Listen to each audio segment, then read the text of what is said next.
Fala, meus amores do coração, tudo bem com vocês? Professor Eduardo Ribeiro, de História aqui.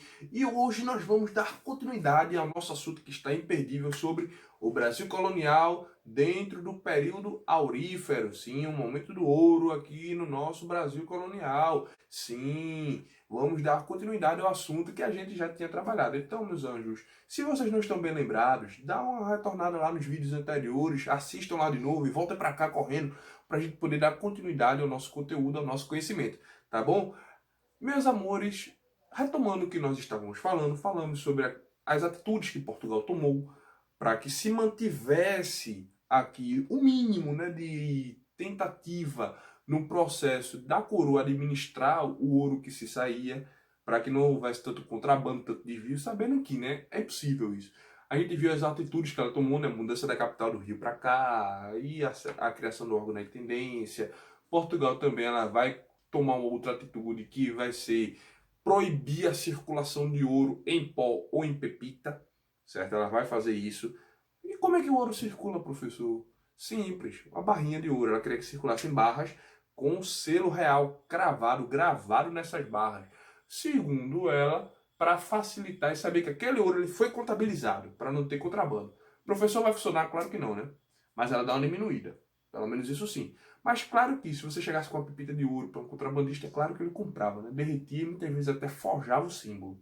Falso, mas forjava. Agora, diminui, né? Isso é fato. Isso diminui. Outra coisa que a gente falou foi que Portugal, ela sugou muito do Brasil para poder se reestruturar na sua economia, e depois disso foi novamente abalada pelo grande terremoto de Lisboa, que até o século XVIII, até então, o maior terremoto da história da humanidade, até aquele momento, certo? Então a gente percebe como foi violento a magnitude desse terremoto.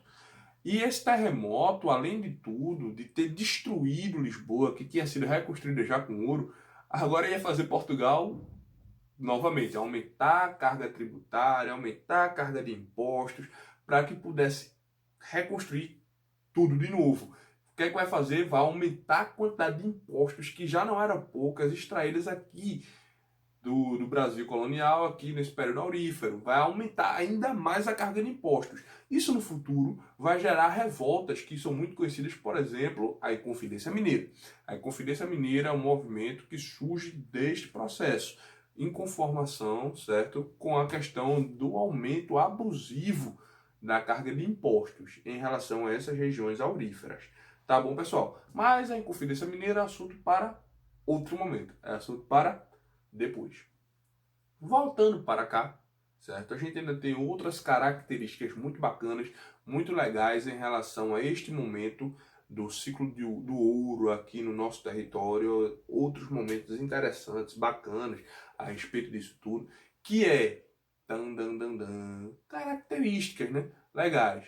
Por exemplo, duas coisas que a gente vai focar bastante, três na verdade, que a gente vai focar bastante é a questão das irmandades religiosas, que vão se formar durante esse período do Barroco, Chica da Silva, certo? O mito de Chica da Silva, ou a Chica da Silva propriamente dita, certo? Que eu acredito que também chame muita atenção. Inclusive tem até uma dramaturgia pela Globo sobre Chica da Silva, né? Chica da Silva. Tô cantando, né? Meu Deus, que decepção. E a terceira coisa que a gente vai falar vai ser sobre o processo do Barroco, o ciclo do Barroco, dentro dessa conjuntura que é o nosso momento aurífero aqui nas regiões das Minas Gerais. Vamos lá. Iniciando. Sobre as irmandades religiosas. As irmandades religiosas em Minas Gerais é interessante como a sociedade escravista ela é excludente. A começar que homens negros, mulheres negras, eles não participavam e não frequentavam as mesmas igrejas que as pessoas de pele clara participavam. E estas também não participavam das mesmas igrejas que pessoas consideradas miscigenadas também participavam. Então a gente observa essa exclusão social dentro destes elementos do período do Barroco, certo? Do período aurífero. Então a gente vai ter a formação de irmandades religiosas que faziam festas, elas faziam celebrações, elas faziam casamento, elas agiam na mesma conjuntura das demais. E aí essas celebrações, a gente vê a seguinte questão, a seguinte coisa. Nós temos as Irmandades dos Homens Brancos, dos quais iam homens brancos, irmandades religiosas, que só iam homens brancos, certo? Ricos. E estes, claro, faziam igrejas monumentais, igrejas colossais. Nós temos a Irmandade dos Homens Negros, que eram os escravos. Então esses escravos, eles mesmos edificavam as suas igrejas, certo? Eles construíam. Claro que é ligado à igreja católica, romana, tudinho, mas como eles não podiam frequentar a igreja que os brancos frequentavam, eles frequentavam as suas igrejas, que eles construíam, as Irmandades dos Homens Negros. Aqui em Recife, Olinda, nós temos vários exemplos de construções de Nossa Senhora do Rosário dos Homens Pretos. Há um tipo de igreja, desse tipo de irmandade que surge nesse momento, porque os negros eles não poderiam frequentar as mesmas igrejas. E nós temos também a igreja dos mestiços, dos homens mulatos, certo? Dos quais frequentavam as pessoas miscigenadas. Então a gente tem essas irmandades religiosas porque eles não conviviam juntos em sociedade. E a gente observa como a sociedade era racista, excludente, que as pessoas elas não se toleravam. Não se toleravam, a verdade é essa. O Brasil ele é excludente por natureza. Uma segunda grande característica que a gente falou, que falaria, certo? Que eu falei, que falaria, seriam... Quero ver quem lembra, hein? Ah, esqueceram, não foi? Muito bem, quem não esqueceu, parabéns. Chica da Silva. Chica da Silva, é muito interessante a história dela, dentro desse processo. Chica da Silva, ela era uma mulher, certo? Escrava. Ela foi comprada no arraial, onde hoje seria a cidade de Diamantina. Diamantina, por que Diamantina? Diamantina veio de diamante? Porque lá se tinha uma extração muito grande de diamantes. Não era só ouro que era encontrado aqui, tá? A gente dá muita ênfase ao ciclo aurífero, porque o ouro ele é a maioria absoluta dos metais preciosos encontrados, mas também a gente consegue encontrar diamantes no Brasil, certo? Lógico que as jazidas, as reservas de diamante, elas são ínfimas comparadas às reservas de ouro, mas se tem diamantes também. Diamantina era uma cidade que tinha muito diamante. Então, Chica da Silva é comprada lá e vendida para um senhor de escravos muito rico. E este homem ele começa a olhar para a escrava começa a olhar para o homem e eles se apaixonam e se casam, certo? Isso era uma coisa muito comum de se acontecer, muito comum mesmo, na sociedade brasileira da época, sobre de uma forma geral. A sociedade da época é uma sociedade racista, excludente, e que os casamentos eram feitos por interesse, não por amor. Geralmente se faziam casamentos muitos levados em consideração a aumentar a quantidade de propriedades, ou seja, eu sou dono de um latifúndio, a filha daquele fazendeiro é solteira e também é dona de um latifúndio. A gente se casa para aumentar a nossa propriedade, eram coisas comuns, casamentos por interesse. Casamentos por amor eram uma exceção, não a regra, certo? Eram difíceis de acontecer, sobretudo, neste caso da época, de um branco com uma escrava. Era mais difícil ainda, e um branco rico com uma escrava. Claro que haviam casos, mas já eram muito comuns casos extraconjugais, certo? Casos de fato matrimoniais, muito raros. Chica da Silva se casa, e a história de Chica da Silva, a biografia dela é muito interessante, porque o marido mandou construir um lago enorme na casa dela, porque ela nunca tinha visto mar, certo? Ela dava festas primorosas, ela fazia festas enormes. E uma coisa interessante é que Chica da Silva, ela também passou a ter uma escravaria enorme. Ela tinha muitos e muitos e muitos escravos sob o controle dela, sobre o domínio dela. Muitos. Professor, mas ela era escrava. Ela tinha sido escrava, agora não é mais naquela esposa do senhor.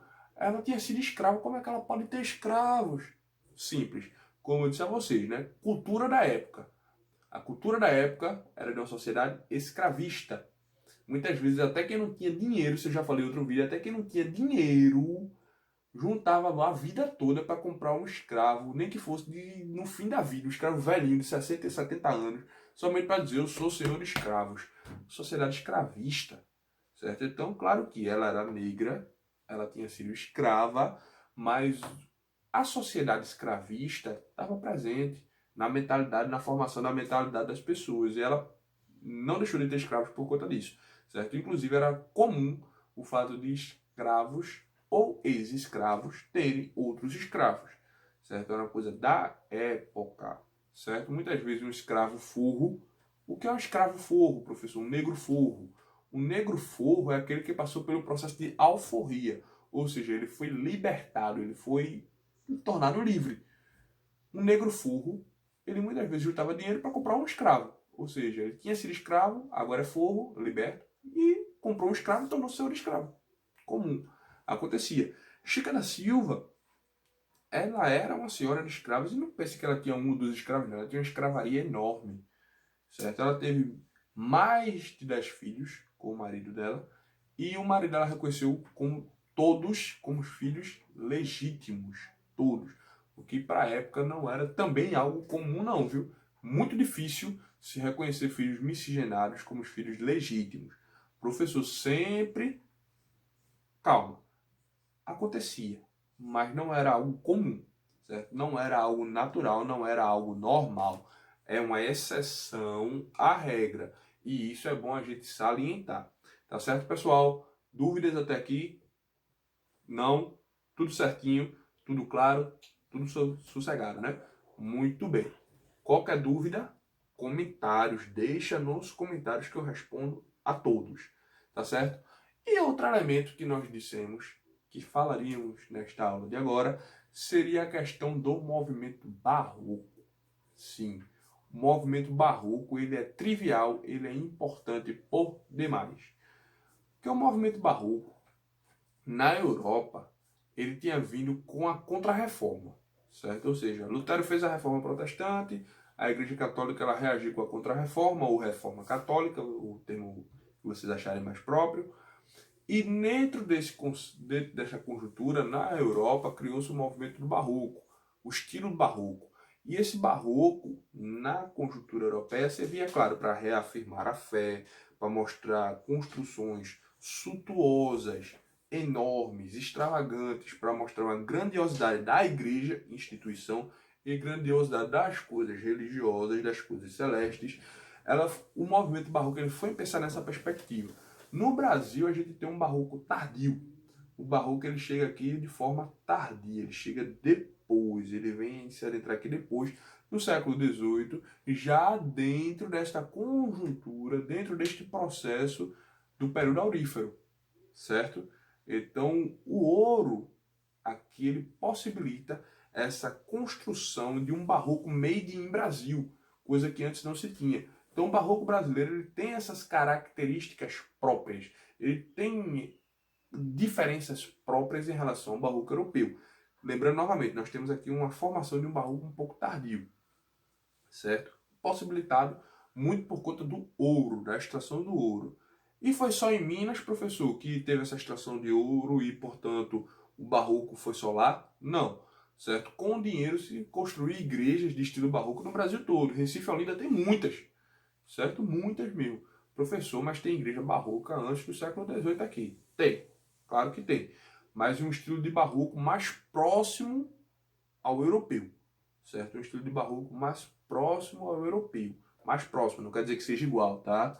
Mais próximo. As igrejas de estilo barroco, a partir do século XVIII, construídas graças a esse reavivamento econômico por conta do ouro, elas são de um estilo chamado barroco rococó, que é um barroco muito mais retumbante, muito mais expressivo que o barroco tradicional. O barroco rococó ele é muito ligado ao luxo, né? A mostrar a grandiosidade de fato da construção. Ouro exposto nos altares, ouro exposto no altar, dentro dos templos, nos santos. Uma construção muito chamativa a atenção. A ideia era mostrar de fato uma grandiosidade, tanto da instituição religiosa, Igreja Católica, quanto das coisas da fé, quanto dos elementos dos santos a quais essa igreja ela era dedicada. A gente tem expoentes no Brasil que se tornaram muito famosos desse movimento do barroco, como, por exemplo, o Aleijadinho. O Aleijadinho, ele é um grande expoente do barroco, que ele confeccionava, né, as esculturas dele, mesmo ele com deficiência física, inclusive esse termo aleijadinho é um termo da época, certo? Com as deficiências, as doenças que ele tinha, mas ele confeccionava esculturas belíssimas, belíssimas, com muito detalhe, muito acabamento, fazia em pedra sabão, e de fato ele promoveu no Brasil um estilo de barroco lindo, perfeito, certo? Bom, amores, então essas são as características que eu prometi a vocês que falaremos hoje, e por hoje nossa aula encerra-se aqui, tá certo? Na nossa próxima aula nós damos continuidade. Qualquer dúvida, não esquece, comentário, tá bom, meus anjos? Para vocês um beijo e tchau, tchau.